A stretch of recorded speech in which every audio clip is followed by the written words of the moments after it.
Hello and welcome to the channel. So, as the subject of the video of the title says, this isn't gonna be necessarily a start to finish video. I'm only gonna show you what I've been doing lately for ways to use the AI tools that we have to create a head sculpt for a custom that you may want to work on. I'm not. I'm just starting to put my, dabble into the AI thing, and I've never really tried 3D or 3D modeling past using SketchUp to create basic shapes for backgrounds for my drawings.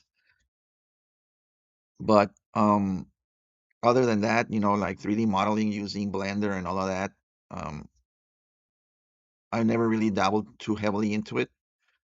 uh, uh, uh, just too much time to invest, I guess. And anyway, now that we're here and that AI is facilitating a lot of things, I was trying to see, okay, um, what can I do to apply it to my hobby? And if you saw the last video that I uploaded, you'll see that, I started to mess around with the AI and how it works and all of that. So to get an idea of what the the potential for AI in the hobby can be. And so, um, for this example that I'm recording, I'm going to be using Gemini, which is Google's AI, because it's the only one that was working at the time, or that wanted to cooperate, I should say. But also, the three main AIs that I use to create different head sculpts are ChatGPT, Gemini, and Grok, which is Elon Musk's X project for AI. And each one works differently because they use different rendering machines to create whatever you're asking for it to do, so that the results will vary. I'm only going to show you the example that Gemini created, because it's the one that was working best when trying to record this video. And also, um, it's of the three that I use, Gemini and ChatGPT are the ones that have desktop versions that you can use on your laptop, while Grok is mainly a app that you download for your phone.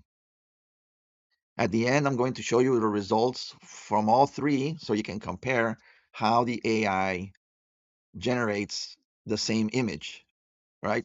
So you gotta weigh which one works best for you, and also which one is going to give the best result.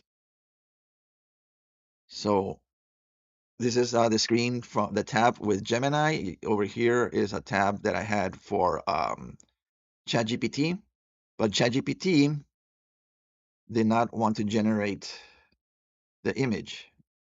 Here you can see it says it said it has a break. It broke down what the image is, but it did not want to generate it. So it sometimes it detects like copyrighted material and doesn't want to say it doesn't want to violate its programming, you could say. So this was just I tried and attempted later on my phone, and that was the result that I got. That it said that it's copyrighted material and it goes against its restrictions and all of that. So this head sculpt that I took was from this sample is of a cover that I took from one of the X-Men issues from the early 90s. Um, and so when I went into Gemini, so this is basically, you notice the instructions that I gave are the same. convert the image on the attachment, because this is an upload of an attachment, and convert the image into a 3D model to be used as a head sculpt for a 1/12 scale action figure. After several tries and different approaches, I found this one has been the most successful for me. If you know a better prompt to create a 3D model using one of the AIs, please do so. Comment below.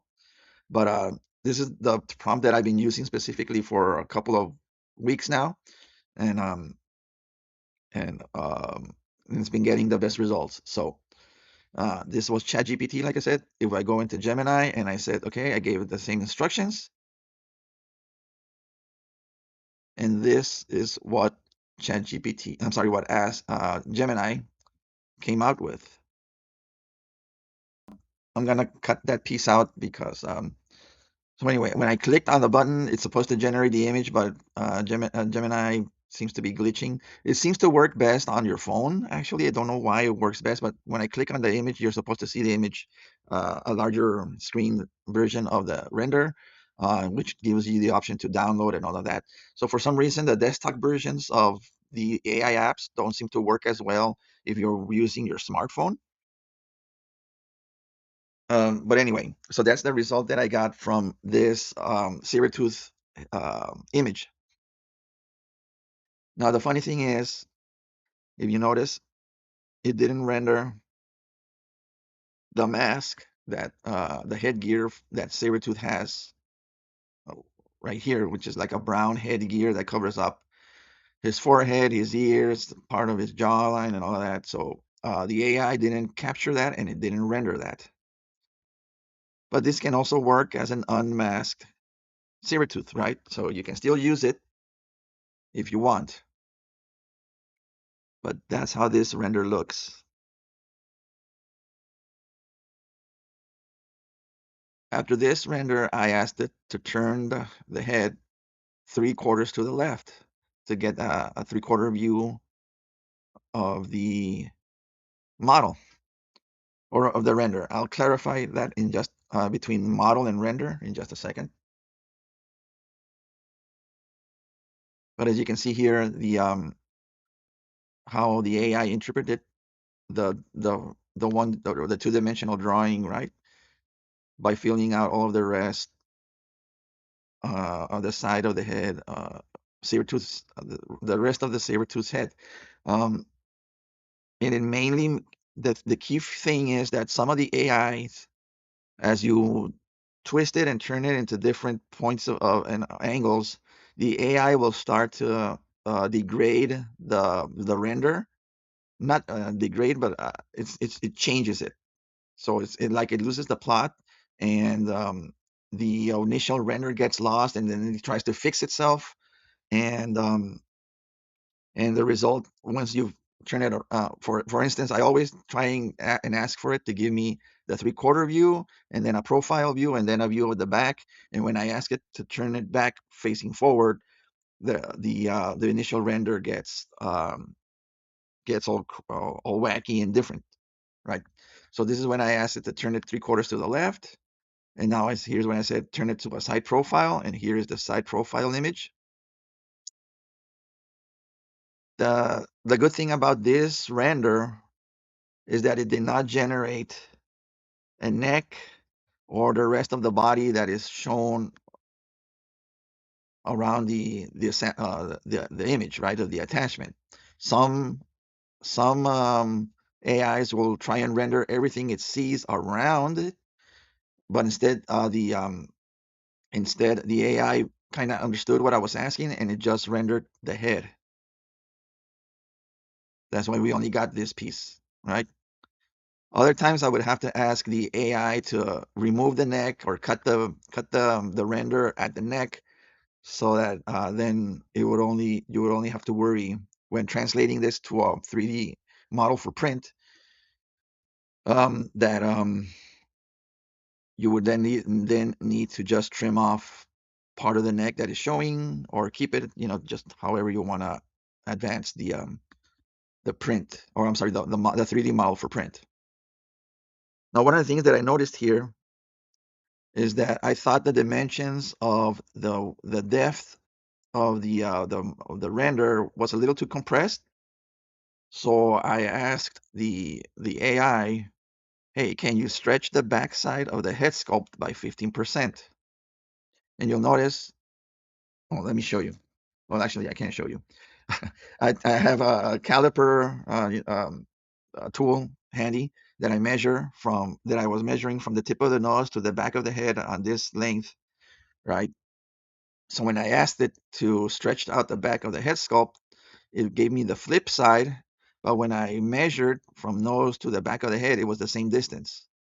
So I asked the AI, I don't see a difference. And then he renders it again, flipping the side of the head again.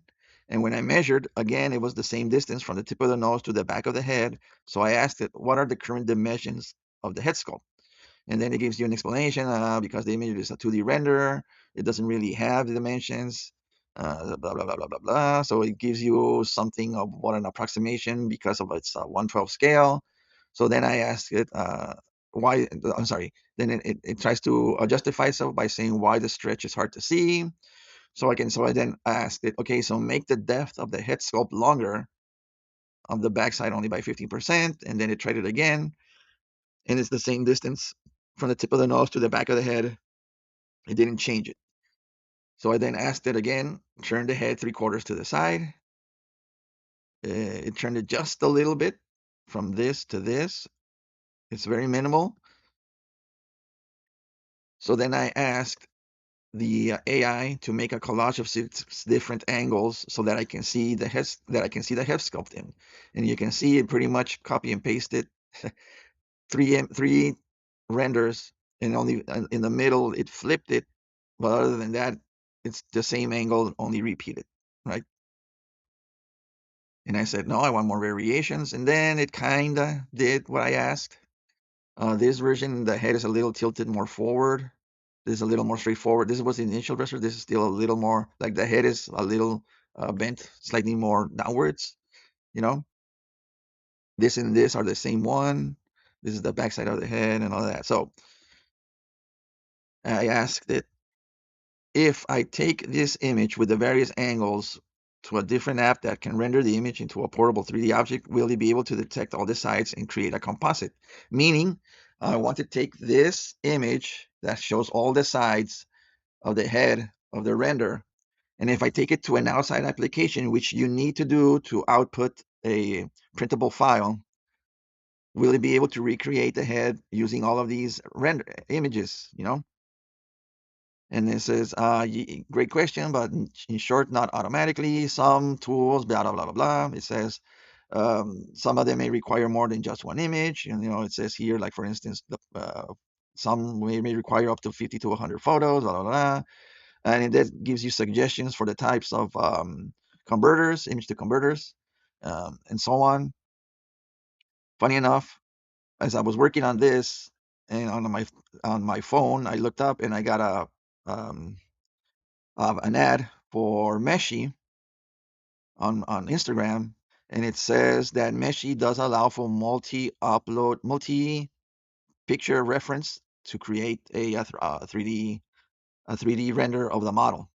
So Meshi, as far as I know, Meshi does allow you to create from multiple references, you can create a single image, right? And then finally, I asked it, okay, so using a 3/4 view is preferred over a front-facing shot. In other words, the question that I asked it was from the initial image, right, which is kind of a pretty much a straight on, although the head is slightly tilted, but it's still a pretty much straight on face shot of Sabretooth. I asked it, is it better to use a 3/4 view? I'm sorry, there's the answer.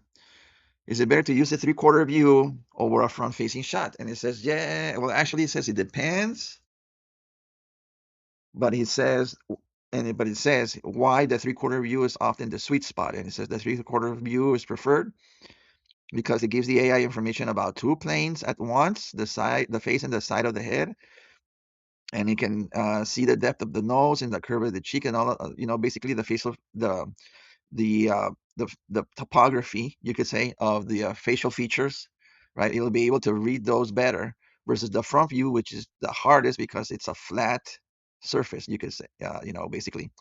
So the AI has to guess most of the times the the length of the nose and the lips and whatnot, so it's trying to extrapolate the information from a flat surface versus the three-quarter view, which is already adding depth to a 2D drawing, right?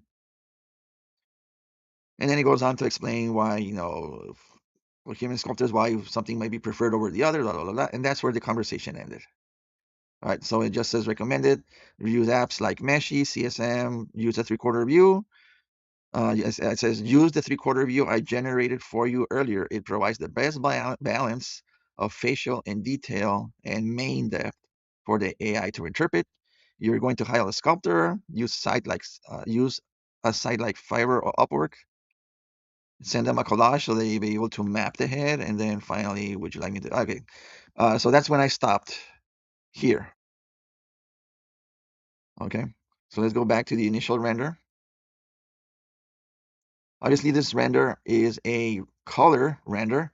You can also ask it to turn it into a blank, unpainted head sculpt, and it's going to turn it into a gray prototype type color. So if you're worried, obviously, if you're worried that it may try and interpret colors and everything when modeling, it's not. So, but if you wanted to output it into a gray color, you can ask it to turn it into a unpainted model. So that's where we at here in terms of creating the actual render for our model. From here, we need to go into our next app, which is the application to actually create the head sculpt for off of the render. So if we are going to, let's see, the application that I use or that I've been using mostly to create the renders is called Neural 4D. So if we go into Neural 4D,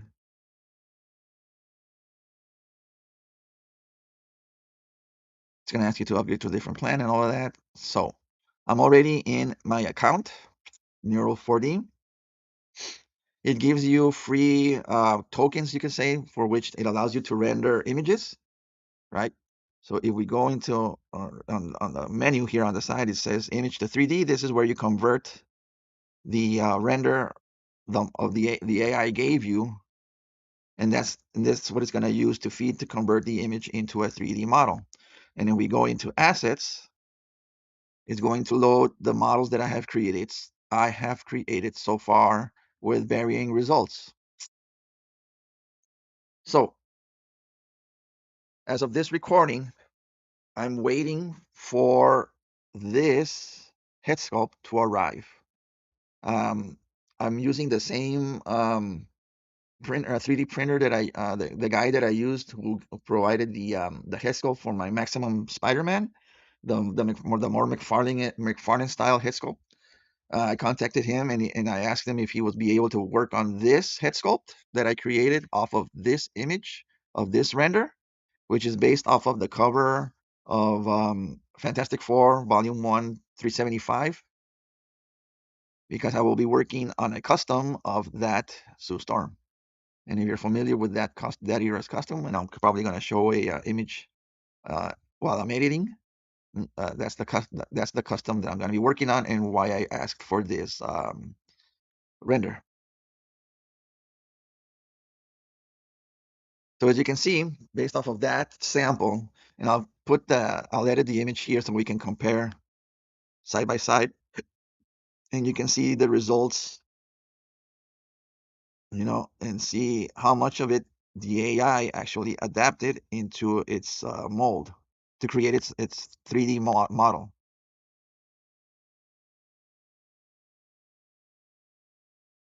I don't know how to zoom in using the on my laptop, but as you can see, there's like a texture on the eyelids that I'm waiting to see how the the guy that I hired to how those are gonna come out. And at the end, I'm gonna show you, after a few days after I get the package, I'm gonna show you the end result of this model. Let me see if there's like a zoom feature here. Oh, it's just a rotation. Okay. But yeah, um, I'm not sure how I can zoom in and out on this without using the pinching motion like on the smartphone, so I can get in real close. But you can see that this option actually asks you to it says it can show you like the topography optimization and all of that. Like I said, I don't know a lot. I don't know anything basically about 3D. I don't know what the all of this means. When I asked him when he received the file, how what was the initial size of the model? So when I asked him what was the size of the file when I sent it to him, and he said really small, around 5 millimeters.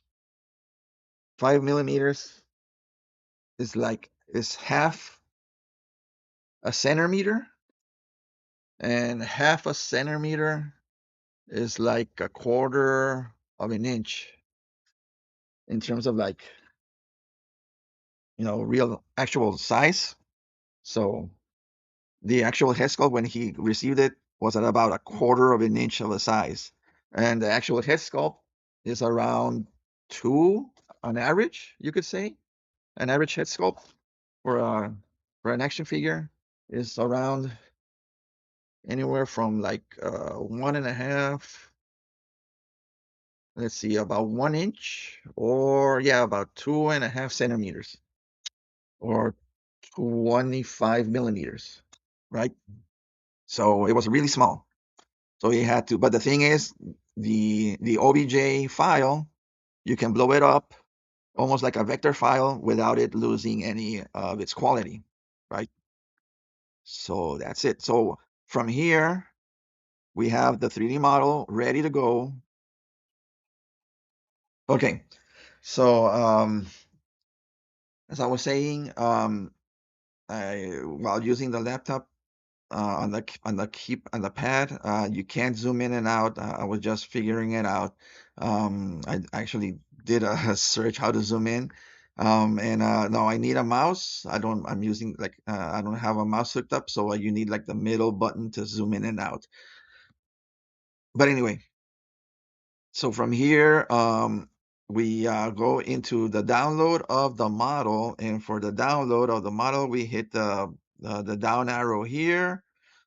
And then you can see all the different formats that you have to download the model. We are going to select for print. We are going to select the STL file. And as you can see, it would cost me 10 credits to download the file. So again, I'm using the free version of this application, but I'm considering upgrading if I'm going to continue to use it to create more customs in the future. I'm eventually going to run out of credits, and I'm going to want to download files to create for my customs. So I'm probably going to upgrade in the future. Uh, but for now, I'm not going to continue further because I don't want to cost me 10 credits for a download that I'm not going to use. So, but this is how it would be the final step. And after that, obviously we're going to wait for maybe a couple of days for the head sculpt to arrive, and I'll show you how this render became a final head sculpt. But first, I want to show you how the different AIs interpret a source image, and you can see how The different AIs give different results. So depending on which one you prefer, you know, you can go in that direction for your custom project. So let me do this.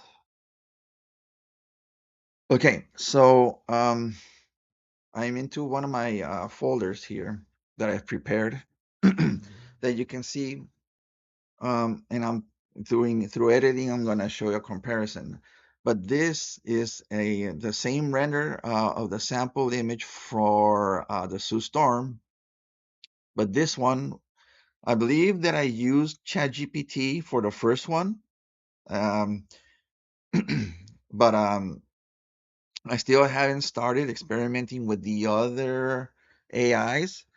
So, or it didn't even occur to me to try. So once I found a result that I liked, I just went with it, I guess. But these are the results that you can get with Grok using that same image using Storm. I'm sorry, with that base image using Grok.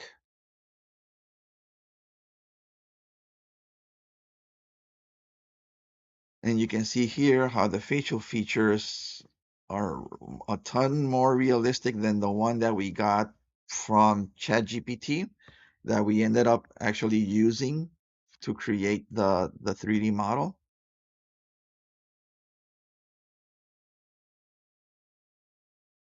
And this is the 3/4 view. The thing about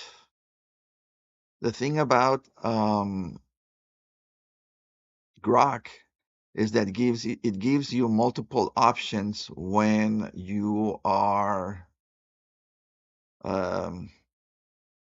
when you are creating when it creates a model. It gives you two options to work with. So if you don't like one result, you can always try and go with the other, but it'll always keep feeding you two options.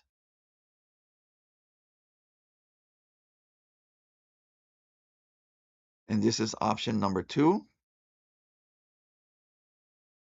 It's basically the same head sculpt, the face render.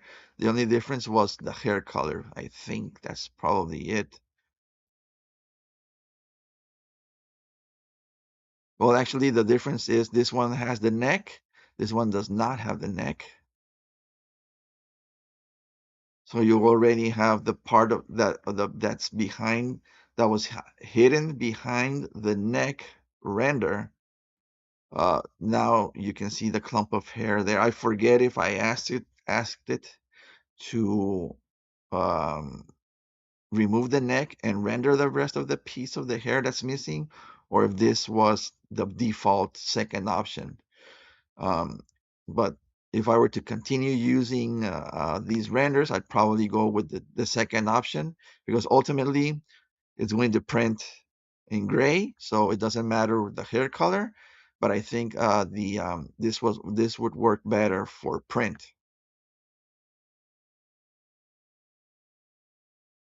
Again, here's the comparison using the model that we actually ended up using. So you can see how the hair is a little more simplified in this version compared to the ones that we used here, where the hair has a little more line work to it, right? So the head sculpt that we ended up going with is a little more traditional, you could say, for an action figure. This could probably work for a bigger action figure, maybe not so much a 1/12 scale, but something in 1/6 that you require more detail for the size. And then here is the saber tooth that was rendered using Grok. And you can see it tried to give him the features for his headgear. And you can see what I mentioned here, that sometimes the AI will try and render objects that or things that are in the source image. And in this case, it rendered the head sculpt almost like a bust. So there's a little piece of neck here and neck muscle, back muscle that was rendered here. But you can see I actually think, oh, there's a floating hair here.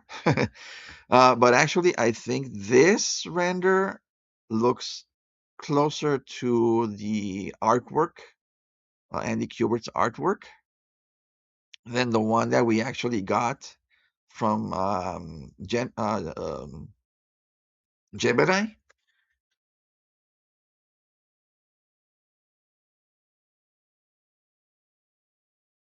Here's option number 2.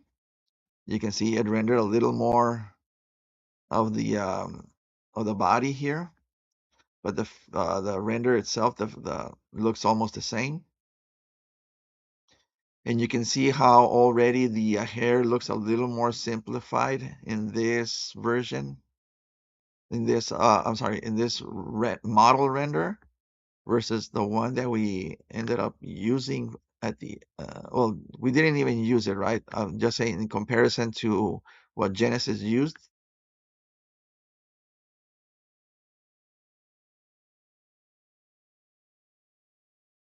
Okay.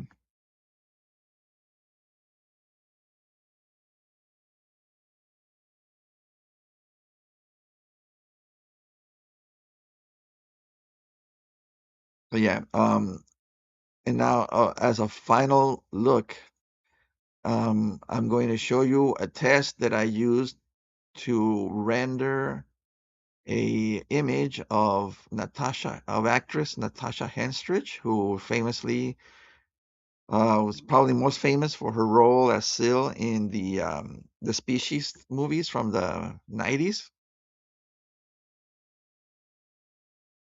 I'll show you during editing, I'll show you the image that I used as the source. So this was the initial render that ChatGPT gave me using the same prompt that I always use, render for a head sculpt for a 3D model. But you can see how the hair is a little more realistic. You can see the strands of hair uh, pretty much look like it's like a pretty impressive a wig, it's like a realistic hair, right? So I kept asking it to render the hair more like an action figure. And I asked it to simplify it. And when I asked it to simplify it, it gave me this. So this is what I'm trying to, when I say the difference between a render and a model, this, this is a model. Let me see if we can do this side by side.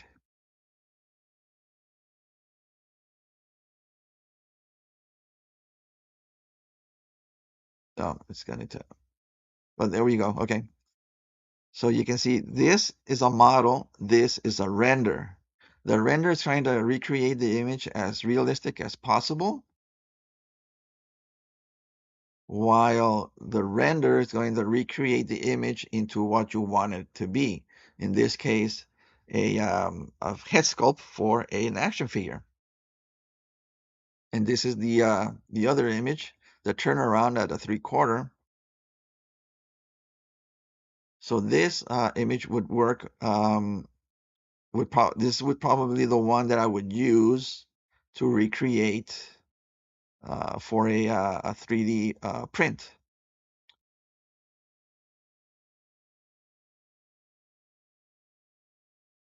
This is the same. Again, I'm showing you the source image over on the screen, and this is the render that Genesis gave me.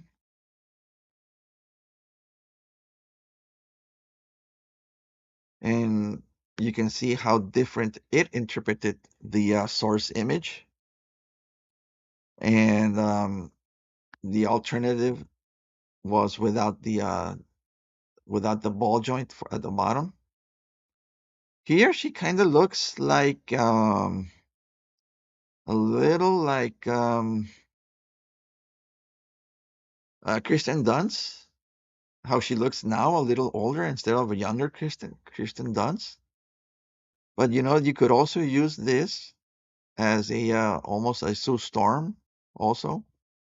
If I didn't want to use like the if I as my source image the drawing, I could probably use this to have it recreated as a Sue Storm head, right? Maybe for the first steps body mold, and then finally using Grok.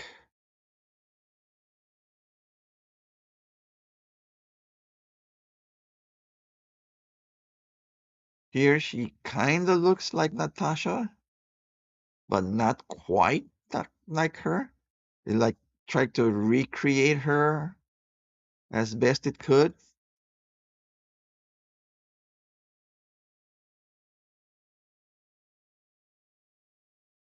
This was option two, which you can see the difference. Both have the neck, but this one has like a part of the collar from the source image.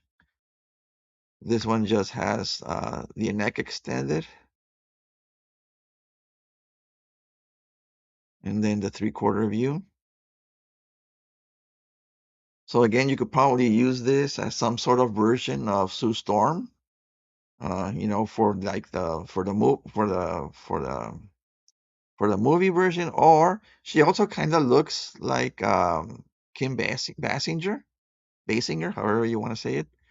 So if you ever wanted to recreate, say, a Vicky Vale, you know, if I ever wanted to recreate a Vicky Vale and I didn't want to have to, if I couldn't find a good image of Kim to recreate, I could probably use this. Obviously, Kim Basinger in that movie has super long hair, so that would need to be fixed.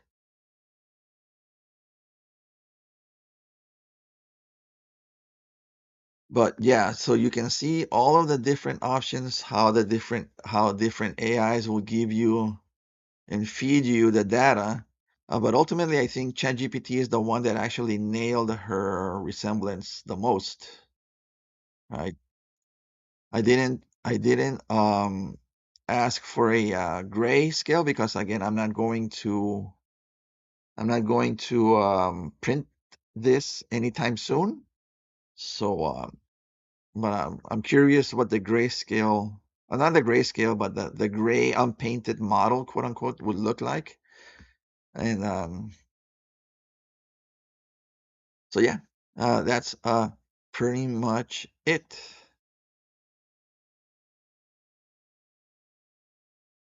So I'm wondering then, I'm curious to see what the end results are going to look like for the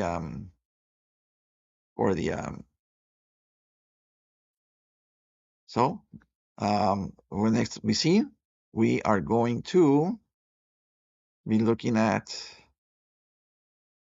the final model. Oh wow, a mini-me! This is so cool! Let's see what you can do, little hero. And here we have the final result. So these just came in yesterday.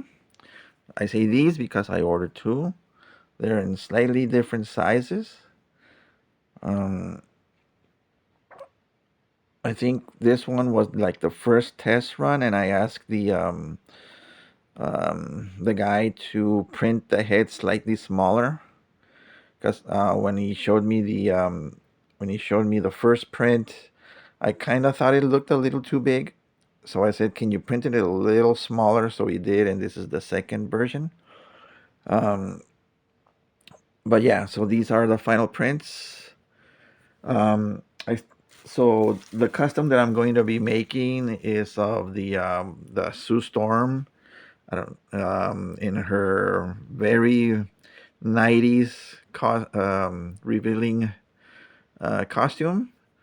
Um, I still don't have the the exact body that I'm going to use, but I'm just gonna grab this one that I was using for something that I was gonna do for some other custom. But yeah, so the hole is like the universal hole. Basically, what I'm going to do is fill the cavity with hot glue, and insert whatever body I'm going to use um, into to plug it in, so that once the hot glue cools down, it'll be able to pop the head in and out with a secure sealed mold on the inside, so that I can show you if I have it out here. I'll show you, because I did the same thing on the custom.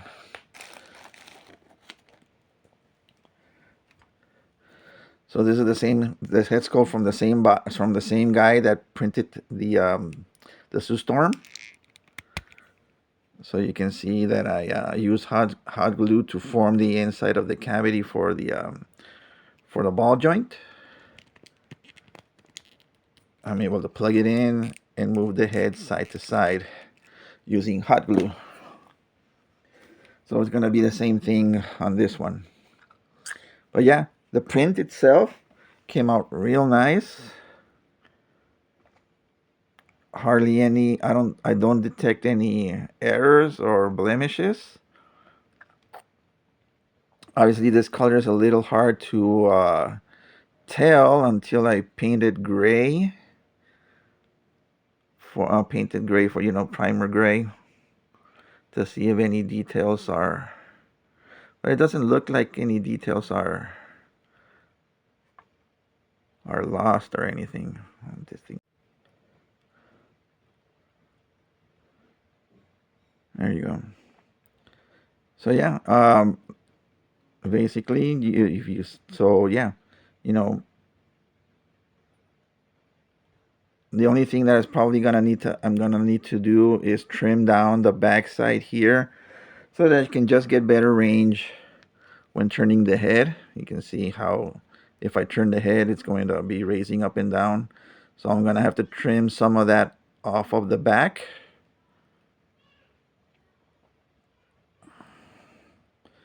But at this height, it kind of looks like that's the height it should be. So maybe I don't need to trim too much.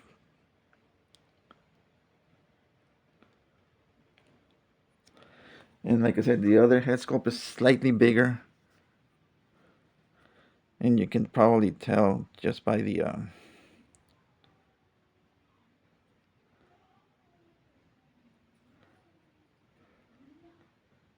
it's just a few millimeters too big. But to me, I could tell the difference. So yeah, the smaller one, this is the one that I'm going to be using. Here it is. Here's the final print. So yeah, that is how I used AI to create a head sculpt for your action figures. Comment down below if you think the process can be refined even better. Let me know if you are using AI to create anything for your customs. Again, I know the controversy um, of using AI and all of that, but again, this is just for fun. As long as you're not trying to profit off of using somebody else's work and whatnot. Be careful. You know, yeah, and we're talking about the ethics in terms of this particular custom and using an artist's work to create a 3D version of it for an action figure. Again, it's for my collection, so I don't see anything wrong. So at the point if you're going to start selling and create if you're going to start profiting off of someone, that's where the ethic issues come in. So yeah, that's that's for you to decide. But for me, personal works and all of that, just for my enjoyment, I really don't see an issue. And I'm probably going to do more uh, customs like these in the future. So let me know what you guys think. Like, comment, subscribe. and I'll see you in the next one.